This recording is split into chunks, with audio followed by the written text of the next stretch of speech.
Bonjour, pour ceux que j'ai pas vus.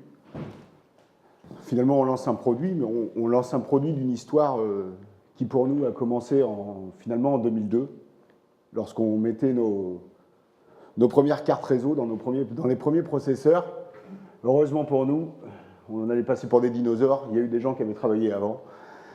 On va parler globalement là d'une histoire des réseaux scéniques, qui a surtout commencé, c'est vrai, par l'audio professionnel, même si aujourd'hui, on voit que toutes les commandes, systèmes d'éclairage, vidéo sont en train de rejoindre une même infrastructure.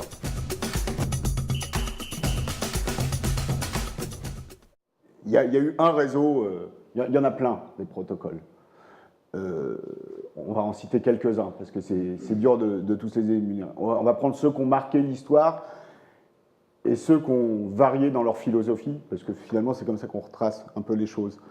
En 1996, il y a une société qui s'appelle Peak Audio, qui deviendra une filiale de Cirrus Logic plus tard, qui invente un protocole qui fonctionnait sur une base de 100 mégabits seconde et qui permettait d'échanger 32 canaux dans un sens et 32 dans l'autre, en 48 kg, 24 bits, ce qui était déjà un format à l'époque assez haute résolution. Peut-être la limitation de ce protocole, ça a été d'avoir une latence de 5,3 millisecondes. C'est un protocole qui a équipé la plupart des parcs Disney, qui a fait le Super Bowl aux États-Unis. C'est un protocole qui a eu du mal à se répandre en Europe. Parce que, en tout cas, dans nos métiers un peu moins, de live, tout simplement parce que 5,3 millisecondes de latence, que pour le réseau, hein, au-delà de la conversion des conversions, c'était pas acceptable. Pour autant, c'est quand même eux les pionniers. Et c'est eux qui ont eu cette première idée de dire que dans un câble RJ45, on allait passer non seulement les canaux audio, mais on allait énumérer les unités présentes sur le réseau et les contrôler à distance. Et puis finalement, arrive quelque chose qu'on connaît mieux chez Agora, tout simplement aussi peut-être parce que ça a été inventé en France, ce qu'on appelle le protocole Ethersound, qui en fait a été relâché en 2001 par la société Digigram. Et il s'est d'abord construit sur une base 10 mégas, mais il a très vite viré sur le 100 mégas. Lui permettait d'échanger 64 canaux dans un sens, 64 dans l'autre, en 48 kg, 24 bits toujours. Mais là, on tombe à la microseconde de latence. Et tout d'un coup, ce réseau devient quelque chose d'exploitable. Il avait une autre particularité, ce réseau, enfin ce protocole, on va parler de protocole exactement, c'est qu'il avait une latence extrêmement déterministe. On pouvait connaître la latence d'entrée-sortie à n'importe quel point du réseau. Et surtout, du fait de son moyen de transport, il était ce qu'on appelle un réseau en point à point. Ça veut dire qu'on sortait d'un out et on rentrait dans un in. Et je vous assure que quand vous avez fait énormément de sons et que vous avez branché toute votre vie des XLR ou des Spicons, d'avoir des repères out-in qu'on est aujourd'hui en train d'abandonner, ça a très certainement permis au milieu du spectacle vivant et de l'audio professionnel d'accepter assez facilement ce réseau. En 2006, nous, on entend parler d'un truc qui se prépare en Australie. C'est des anciens de chez Motorola qui remontent une société et qui nous parlent d'un autre protocole. On en entendait vaguement parler. Il y avait très peu de communication à l'époque, en 2006. D'un protocole qui échangerait 2 fois 512 canaux et qui permettrait surtout d'accepter différents échantillonnages et différentes quantifications. Et on nous annonce à l'époque que ce réseau sera sur la couche 3 et non sur la couche 2. Alors, juste pour vulgariser, ça veut dire qu'en gros, ça sera sur la couche IP, celle qu'on connaît la mieux, alors que la couche 2 est une couche de MAC adresse. On voit le truc venir, nous on était très Ethersound, mais pas parce qu'on le pratiquait. On entend parler du truc, on se dit bon, on verra. Et là, en 2004, on avait aussi entendu parler de quelque chose qui poussait plutôt côté américain, qui s'appelait l'AVB. Et l'AVB, c'était avant tout un travail universitaire qui vite a été repris par un consortium industriel. On parle de Broadcom, de Cisco, d'Harman International, et d'Intel Inc. Ça veut dire plutôt côté informatique, pour essayer de déterminer un standard pour que les appareils puissent être interopérables. Tout ça, c'était très vague, parce que finalement, quand même, sur le marché français, européen, Ethersound dominait énormément le marché. On va plutôt parler maintenant d'une histoire de l'audio professionnel, en fait, parce que c'est bien cette histoire des réseaux, cette histoire des développeurs, mais comment on le vivait sur le terrain? En fait, en 2002, c'est ce que je vous disais, nous, on mettait nos premières cartes dans les processeurs Nexo, dans les interfaces Yamaha, et on commençait à faire communiquer le truc, et on s'est dit bêtement, vraiment, heureusement qu'on n'avait aucune responsabilité à l'époque, on s'est dit bêtement, le MADI, c'est mort. Le MADI, c'était un protocole encore coaxial. Et on s'est dit, c'est mort, ça y est, on a une solution réseau. On n'a qu'à voir ce que c'est devenu, puisqu'aujourd'hui le MADI est encore existant, alors qu'on peut dire que Ethersound connaît un certain repli. Mais vite quand même, c'est vrai qu'en 2008, on voit quand même énormément de constructeurs adopter, en tout cas en partie ou complètement, la technologie Ethersound. On parle de Nexo qui était au départ, de la société Ovitran qui a développé plein d'interfaces, et Yamaha, qui est quand même un donneur d'ordre très important, intègre très vite dans ses produits la technologie Ethersound. On parle aussi d'Innovation, constructeur de consoles français, qui intègre directement Ethersound aussi dans sa technologie. Digigram fait des cartes son pour les PC. Et vite, on voit le répertoire des constructeurs s'agrandir, Alonenis, Fostex, Digico, Soundcraft, Camco. Puis je parle aussi d'un autre truc qui est assez, finalement, qui est beaucoup moins massif, hein, mais je parle de la solution D, des micros numériques sur Ethersound. Pourquoi? Parce que ça veut dire que, pour la première fois, on pouvait avoir une idée du tout numérique sur réseau, du micro au haut-parleur. Finalement, quelques personnes, on peut citer Alain Roy dans l'Est, on peut citer, là, du coup, d'autres pionniers, on dit, du microphone au haut-parleur. On sera sur réseau et on sera tout numérique. Ça veut dire une seule conversion à l'entrée du signal et une seule déconversion à la sortie. Ça a amené énormément de qualité sonore et puis c'était un certain change technique, je pense que ça a beaucoup amusé de gens. Et donc, on se dit massivement, très bien, on y va sur Ethersound. Chez Agora, il y avait beaucoup d'Ethersound avant, et on devient, en tant que technicien, préconisateur de la solution. On équipe aussi beaucoup de clients en Ethersound, et on se dit, c'est Ethersound. Évidemment, c'est lui qui a le plus gros répertoire constructeur. Aïe. 2012, les séries CL de chez Yamaha sortent, Dante. Double problème. Notre problème, mais le problème de nos clients. On a investi beaucoup d'argent et beaucoup de temps dans la technologie Ethersound, et là on est en train de nous dire il faut changer toutes les interfaces. On a équipé énormément de salles, et il faut revenir chez nos clients et dire il faut changer toutes les interfaces. C'est difficile. On n'a pas fait ça. On n'a pas fait ça. On ne pouvait pas le faire, et surtout que quand même, en 2012, ce qui est plus très vrai aujourd'hui, parce que le protocole Dante a énormément évolué et Ethersound s'est arrêté dans son développement, même s'il est toujours présent. 2012, on m'a dit, David, non mais tu ne te rends pas compte, c'est que sur Dante, on passe l'audio et on passe le contrôle. Nous, ça fait 10 ans qu'on fait ça. Mais globalement, on comprend que le marketing et le fait que Yamaha choisisse Dante va basculer le marché. Il n'y a pas d'autre choix que le marché va basculer sur Dante. Est-ce que Dante est mieux? Est-ce qu'il est moins bien? Est-ce qu'il a des particularités? C'est même pas le débat, en fait. Le débat, c'est qu'aujourd'hui, demain, en 2012, c'était demain, Dante sera un protocole et il va falloir l'intégrer. Et on a deux solutions. Soit on change tout, soit on commence à penser une coexistence des protocoles. Pas loupé, en 2016, je le rappelle juste un petit peu, les chiffres que vous avez là, c'est 2015. Hein. Il y avait 275 constructeurs Dante et il y avait à peu près 60% des parts de marché étaient occupées par Dante. Je pense qu'en 2016, c'est plutôt de l'ordre de 300 constructeurs parce que le recrutement est à peu près à 25 constructeurs par an sur ce protocole-là. Pour autant, on n'a pas oublié l'histoire. On avait commencé Ethersound, on voit que c'est l'avènement de Dante. On se dit, ça recommencera. Après Dante, il y aura autre chose. Tout simplement parce qu'en plus, on n'avait pas changé fondamentalement la nature des choses. Ça veut dire que, principalement, on véhiculait des flux et du contrôle. Que ce soit dans Ethersound ou dans Dante, il y avait des flux audio et du contrôle.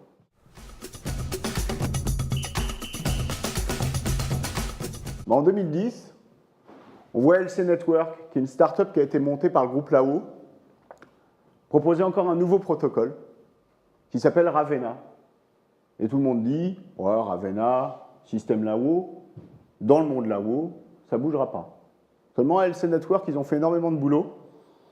Et notamment, ils ont fait un boulot auprès de l'Audio Engineering Society, qui est vraiment un consortium mondial, qui est là pour essayer de standardiser les choses.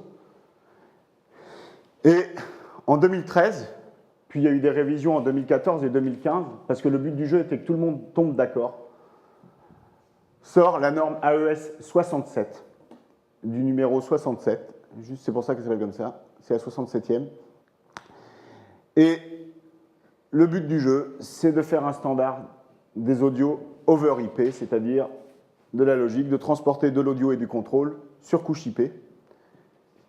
Et pourquoi il y a eu des révisions 2013, 2014, 2015? Parce que, pour que tout le monde se mette d'accord, en l'occurrence Ravenna, Livewire, QLAN, qui est le protocole QSC, et Dante, tombent d'accord pour devenir interopérables. Évidemment, l'AES 67 sera adoptée par ses initiateurs. Aujourd'hui, eh ben, on aurait pu se dire, bah tiens, tu vois, finalement, on s'est trompé. C'est que ce n'était pas Ethersound, le langage que tout le monde allait parler.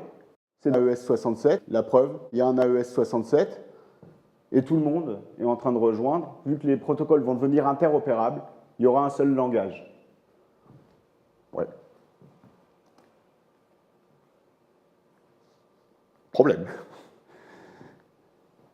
Meilleursound en 2014 adopte l'AVB. Alors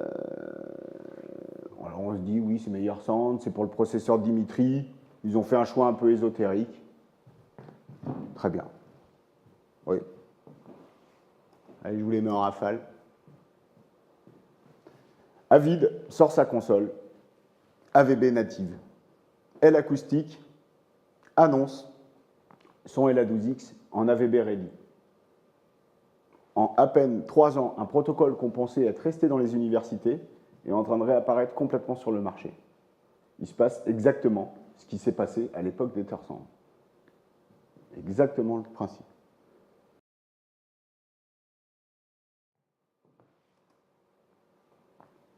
On n'a pas parlé de nos amis éclairagistes, mais de 1996 à 2008, globalement, on a vu ArtNet 1, ArtNet 2, ArtNet 3, qui sont des protocoles de DMX sur ArtNet 1 en broadcast, mais à partir de ArtNet 2, ArtNet 3 sur des couches IP.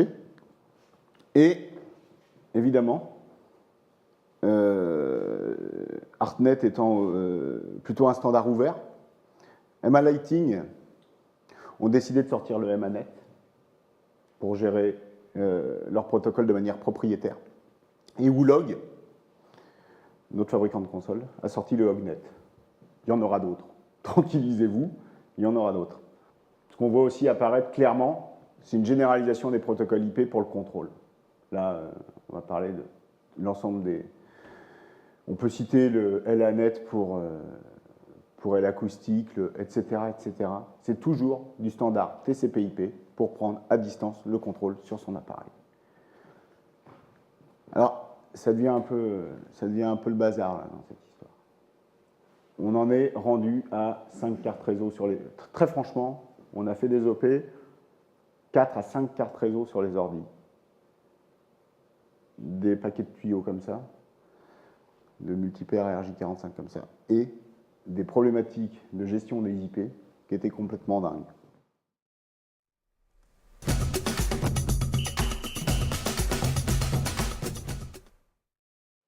Donc globalement, ce qu'on voit apparaître très clairement, et ce n'est pas une histoire de protocole, que la trame Ethernet est le moyen de transport le plus répandu de l'industrie.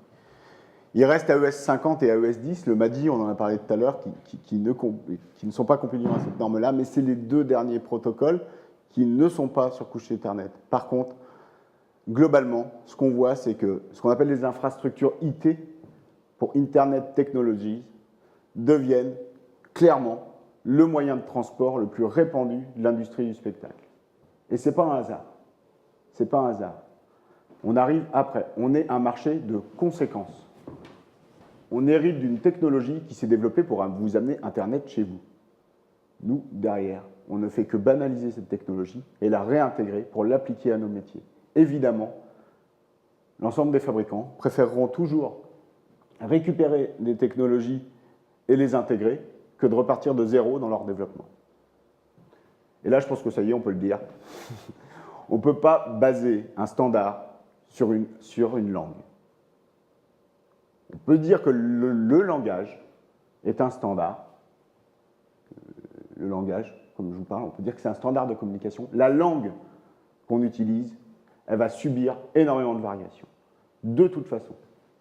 Et aucune langue, parce que sinon ce serait du néocolonialisme, peut s'imposer comme un standard. Et de toute façon, sinon, l'espéranto, ça aurait marché. Pour autant, il faut construire des investissements durables. On est obligé de construire des investissements durables. Notre problématique première, c'est faire coexister le passé et le présent. Et c'est aussi préparer technologiquement l'avenir, parce que, comme je vous disais, ça reviendra. Et du coup, pérenniser des choix. Et on a pensé, nous, que pour pérenniser des choix, il ne fallait plus être dépendant des protocoles. Mais de penser une approche technologique un peu différente. Par contre, ce qu'on voit aussi apparaître très clairement, c'est que le transport est devenu une technologie à part entière. Pourquoi? Parce qu'on vient d'un métier, l'audio professionnel, mais c'était aussi vrai en éclairage, où on branchait des câbles, et tout d'un coup, notre nouveau multipaire, il comporte des actifs et des passifs.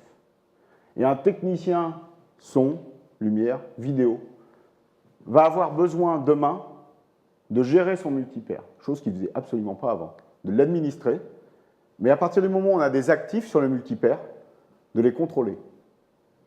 Parce que finalement, ce qu'on a fait depuis 2002, en fait, il ne faut pas le faire.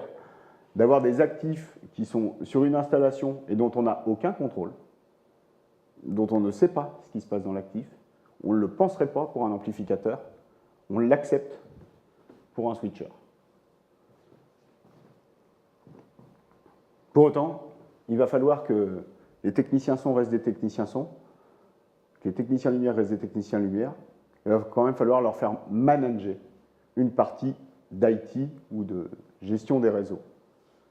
Tout le jeu de Ghost, c'est d'avoir fait l'ascenseur entre la couche concrète, le réseau, ses règles, ses problématiques, et la couche abstraite, une interface homme-machine, un workflow pensé pour l'audiovisuel. On se fait souvent la blague, on dit on a voulu faire le patch Bantam du réseau. Je rentre là, je sors là.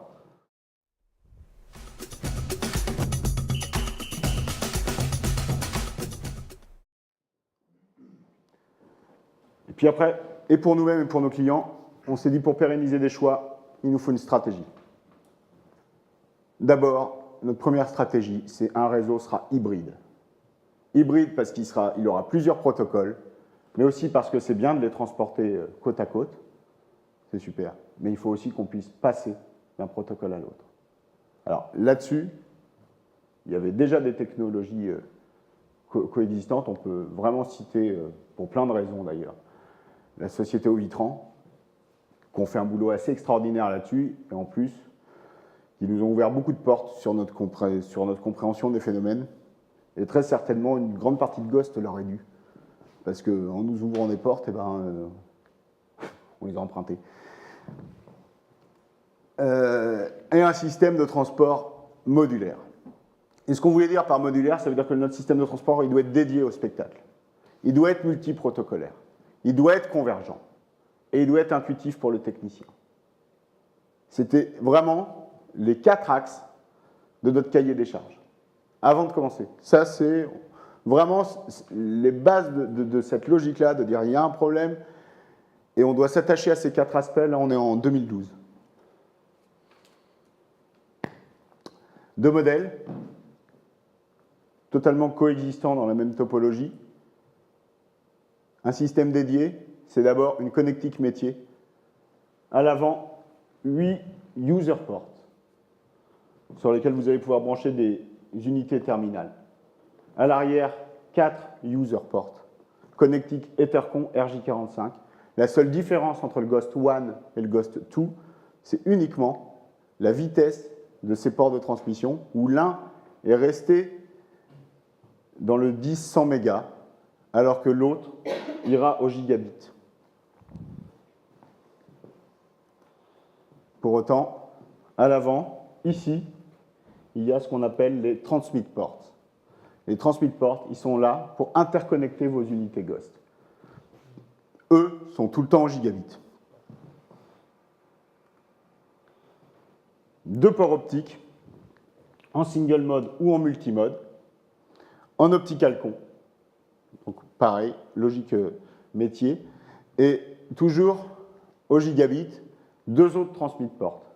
Tant et si bien que vos unités Ghost ont 4 ports de transmission pour s'interconnecter. À partir de là, on peut supporter tout type de topologie. Anneau, étoile, hybride. Parce que ça ne suffisait pas tout à fait pour en faire un outil métier, on a rajouté ici 8 écrans LCD 8 caractères, ce qui vous permet une labellisation exacte de votre port. Oui, parce qu'à un moment, c'est bien de savoir où on branche sa console.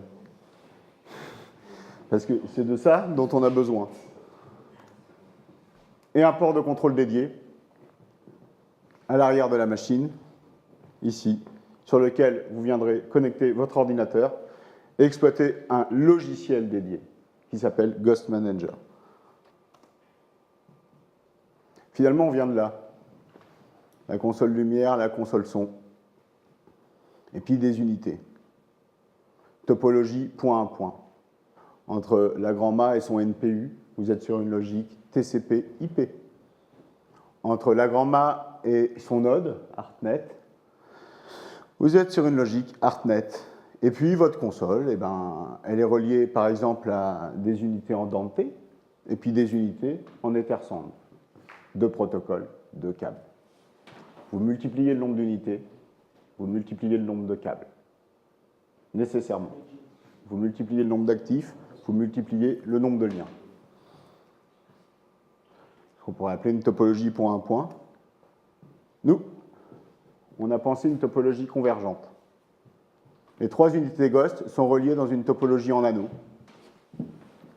Et finalement, chaque user port, cette topologie en anneau peut être vue comme l'autoroute des protocoles, et chaque user port peut être vu comme la porte d'entrée-sortie de l'autoroute. À partir de là, vous pourrez multiplier les liens, et pour autant, vous pourrez tout le temps les rapatrier sur des nœuds ou sur des portes d'entrée-sortie de l'autoroute. L'autre avantage aussi d'une topologie convergente par rapport à une topologie point à point, c'est que le système est redondé. En décidant d'une infrastructure redondée, ça vous permet après de ne plus redonder à un autre endroit. Et du coup, mutualiser la redondance.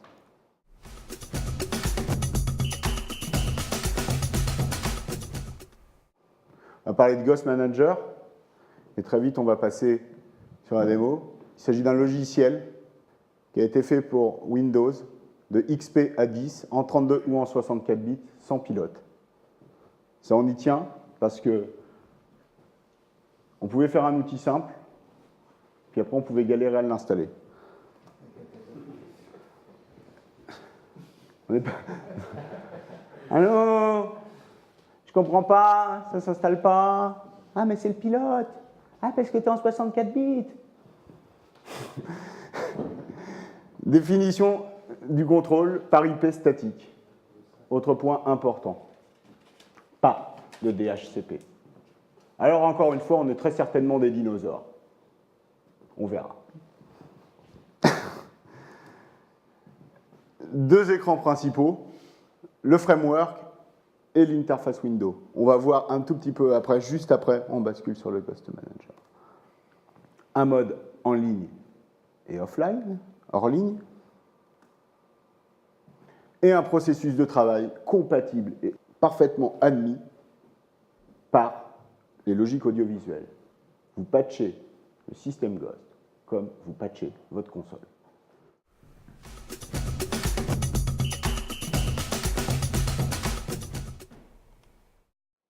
On y est. Ici, une Stagebox. Ethersand. Ethersand 21e siècle quand même. Relié à un Ghost. Ce Ghost est relié par un lien fibre doublé à ce Ghost-là, dans lequel rentre la console en Ethersand. Cette console embarque aussi une carte Dante qui rentre dans cette unité-là et qui rejoint ici une DVS, Dante Virtual Sound Card, qui va nous servir de player. Le framework. Les trois unités sont connectées. Le logiciel est connecté au port contrôle de cette unité-là. Et ici, les trois unités présentes vous sont rappelées là. Si vous cliquez ici, vous les avez là. Les IP 202 et 203 et 204 me répondent. Ça tombe bien. Il s'agit de ces machines-là. Si j'ai un doute, je peux tout le temps ici les identifier. Et très clairement, la machine, physiquement, va se déclarer. Je crée mon premier groupe. Et je vais l'appeler Stagebox. Je vais lui donner une couleur. Ça peut me servir plus tard. Et mon groupe, je vais tout de suite le passer en mode Ethersound. Je veux raccorder ma Stagebox là-bas à ma console ici. J'ai créé mon groupe, je le sélectionne, je le passe en mode Assign. Et là, je vais pouvoir aller chercher le port ici. Je vous le zoome un petit peu. La Stagebox est raccordée là. Pensez à inclure mes deux ports de transmission. Récupérer ici mes deux ports de transmission. Et revenir sur ma console.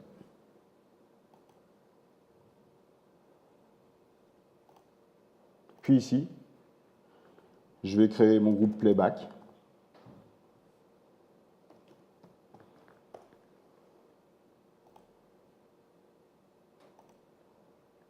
Que lui, je vais passer en mode Dante. Je vais le sélectionner. Je vais pouvoir le passer en mode assignation. Je vais récupérer mon playback sur cette machine-là, ici, le transmettre par le lien cuivre, celui-là, le récupérer ici et l'amener ici.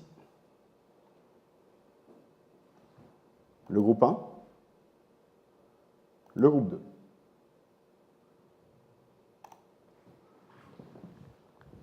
Ça va être énorme. Hop.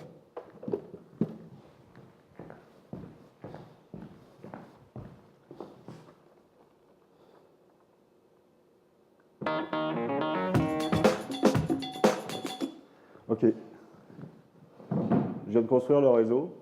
Ça m'a pris à peu près 5 minutes.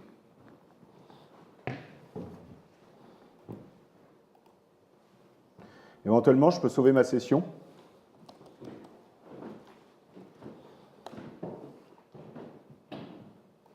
Et cette session, je vais pouvoir aller la récupérer offline, parce que vraiment le soir, quand je m'embête, j'ai envie de rebosser mes sessions. Juste, je vais revenir en ligne. Il y a une deuxième fenêtre logicielle, ce qu'on appelle l'interface window. Et cette interface window, elle a deux fonctions. Configurer de près l'interface, mais aussi vous faire un rappel de 2-3 trucs extrêmement importants. Votre charge en CPU, ça peut vous servir. Et le taux d'utilisation du port. Ici, par exemple, je vois que mes ports de transmission sont utilisés à hauteur de 4%. C'est-à-dire que, globalement, j'ai encore de la marge. Sur des réseaux chargés, ça vous permet d'avoir un vrai outil de monitoring qui vous permet de savoir où vous en êtes dans votre bande passante. Je peux éditer mon port, évidemment. par exemple celui-là, qui fait partie du groupe. Je vois qu'il fait partie du groupe Ethersound. Et je vois qu'il s'appelle user9, mais je pourrais le rappeler en l'appelant par exemple Stagebox. Ici, j'ai un rappel du speed du port, qui est en 100 mégas, puisque c'est un protocole Ethersound. Ici, vous avez un petit rappel de la fonction write, qui vous permet d'écrire dans la flash, et du coup, de rebooter votre système et de le retrouver dans l'état. Ici, je vais pouvoir, par exemple, vous éditer cette machine-là, et ce user8 deviendra le DVS pour Dante Virtual Sound Card et fait bien partie du groupe Playback. Globalement, je viens de vous faire à peu près le tour de comment Ghost Manager fonctionnait et comment vous pouviez fabriquer un réseau multiprotocolaire. Évidemment, les réseaux ArtNet ou vos réseaux de commandes vont se décliner exactement de la même manière. On parle donc d'un outil dédié, d'une connectique métier, d'une robustesse aussi. Tout le châssis a été pensé pour le live. Il y a aussi une alimentation redondante. On parle d'un vrai outil multiprotocolaire avec une vraie infrastructure infraprotocolaire. On aime bien utiliser ce mot-là parce que c'est réellement comme ça technologiquement que ça se passe. Donc on parle de Ethersound, de Dante, de ArtNet, Emanet, Ognet, ou l'ensemble des contrôles sur TCP/IP, d'une solution convergente, une seule topologie comme infrastructure et une autoroute pour l'ensemble des protocoles. Et on parle d'un outil intuitif, notamment au travers de Ghost Manager. Bon, en fait, je vous remercie de votre attention. J'ai fini.